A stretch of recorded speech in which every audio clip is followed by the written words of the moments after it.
Buenas, buenas de Marco Calabro por cuenta de tu vídeo. Nos encontramos hoy en un vuelo de Air Europa que va desde Bogotá a Madrid y somos en un Boeing 787-8 Dreamliner. Estamos hablando de estos aviones de última generación. En Air Europa el primero de estos aviones llegó en el abril del 2016. Estos aviones tienen la característica de tener una estructura única. Esto permitió entonces esta nueva tecnología de construcción permitió un ahorro de peso en la estructura.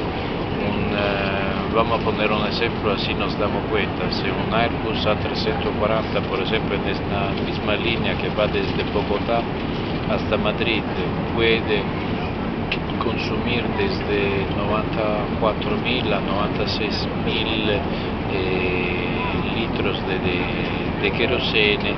Estos aviones tienen un ahorro bastante importante y esto claro que también va a influenciar el inquinamiento atmosférico.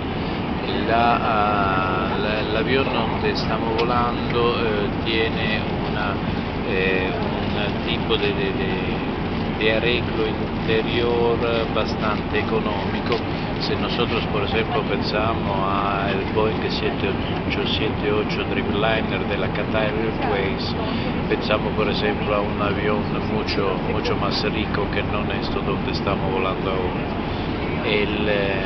Pero de verdad el Boeing 787 Dreamliner es la última generación de la producción y un cambio importante en el modo de construir aviones. Gracias siempre para escuchar tu vídeo y nos vemos al próximo video.